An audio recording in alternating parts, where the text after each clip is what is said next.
is the SNP introducing the named person scheme for adults.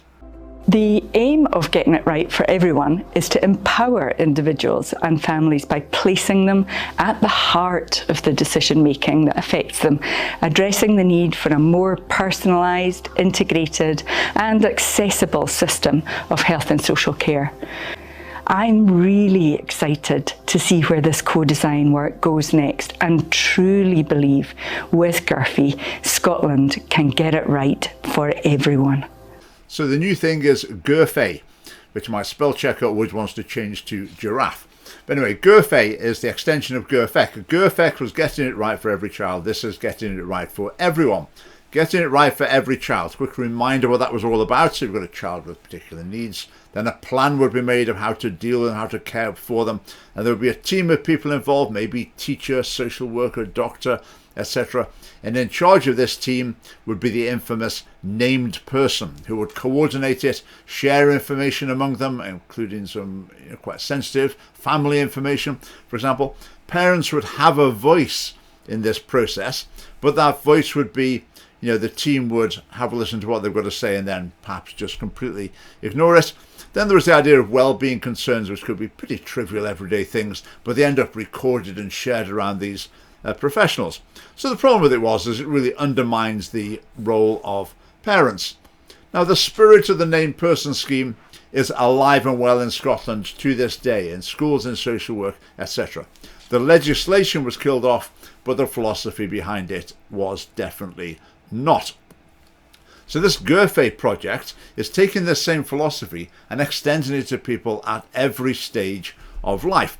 Now, I'm going to talk through a few implications of this. I mean, this is not a horror story. I'm not going to be sensationalist about this, but there are some concerns and some issues I think are worth raising related to it. Now, this is mainly to do with health and social care. Now, social care, social work are slightly different. Social care is more day-to-day assistance for people. Social work a bit more strategic, trying to get to grips with problems. But the idea of this is that everything gets integrated together, so they are very closely linked. Now, in Scotland, people working in these areas, a lot of great people doing really important work, very valuable work to help people and assist people, and that is fantastic. But sometimes behind it, there is a slightly wonky philosophy, and that's what I'm going to have a look at today. Over the past months, we spoke to people with lived experience and professionals who are co-designing GIRFE. We have gathered insights about what it means to be involved in the GIRFE co-design process. So they're designing this GIRFE scheme. They're having this consultation design process. To be honest, I think it's all a sham. The outcome's known. It's obvious. They know what GIRFE is. They're just going to apply the same system to adults. But this design process must be costing a fortune because they've decided they want to involve more and more people in it, people with all sorts of lived experience. I don't know what other sort of experience there is.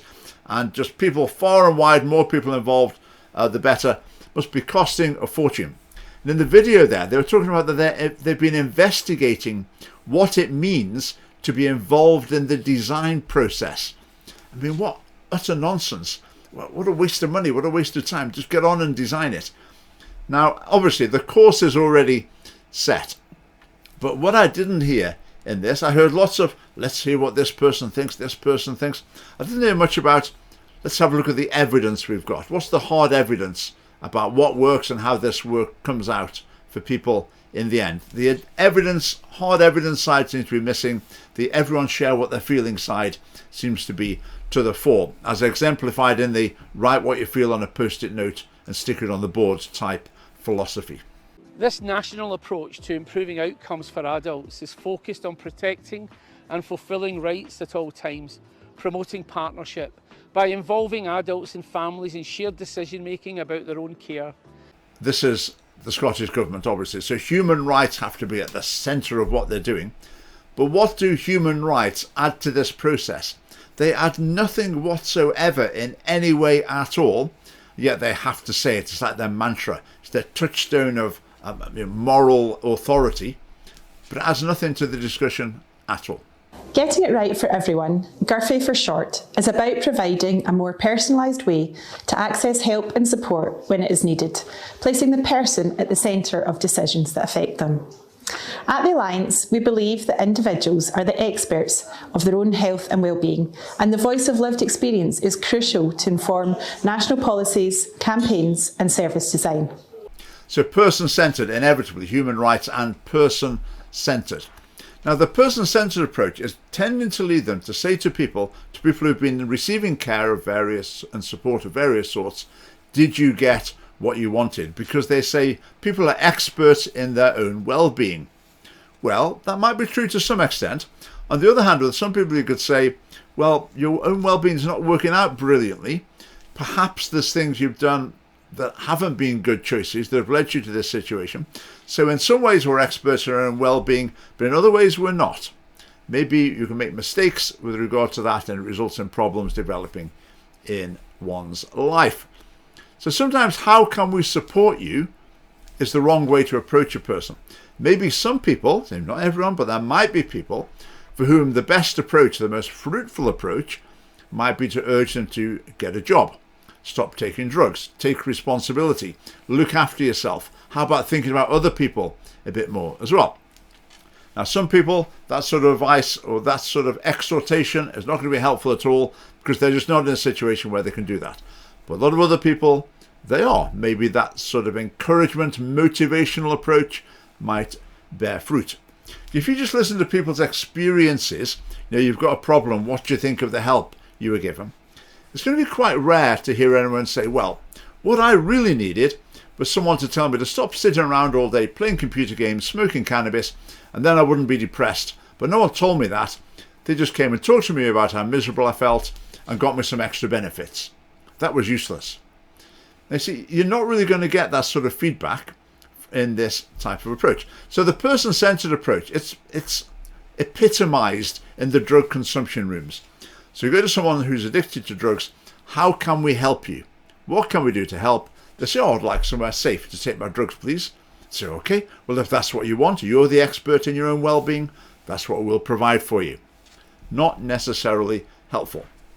So at its worst, a person-centered approach can be selfish, indulgent, and can lack challenge to people who might benefit from challenge. But in their approach, lived experience is like sacred. It's authoritative. A person in a difficult situation, whatever they say about the help that they got, whatever they say about what they needed, then that's it. That's the end of the story. That is the truth. But it's not always true. Sometimes people don't know what's best for them. Sometimes people don't want to take the steps that are actually going to result in positive change in their lives. Right, what other concerns might there be with that? Might families be pushed out of the picture, as with the named person scheme? Very possibly. That could even happen between a husband and wife, if the husband or wife is receiving care. But imagine a family with someone who's 18 or 19, say, with special needs, maybe mental health problems, still living at home. Then I think exactly the same issues could apply as did with the named person scheme. That the parents might be viewed with suspicion, they might be pushed out of the decision-making process, despite the fact that it's the parents who are really loving and caring for this person and dealing with all sorts of issues day by day, and yet that they might be pushed out of the decision-making process, as I say, and treated with suspicion. Now, the last thing I'd say about this, I think there's some quite utopian rhetoric coming from the government here. We're going to get it right for everyone. Well, they need to just be realistic. Okay, a lot of people have got very serious problems and the state steps in to help them, as absolutely it should do.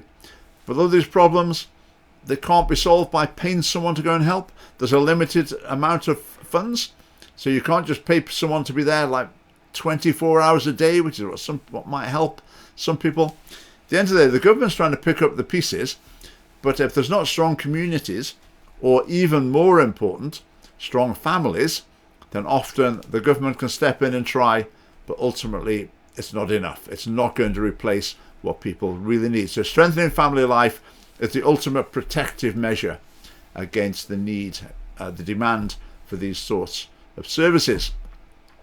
Now, what I've said there, if you think that makes sense, if you think that's something that needed injecting into the debate, that was a valuable voice in this area, then you need to support the Scottish Family Party, because we think there are lots and lots of areas where we've got something important to add to Scottish political debate.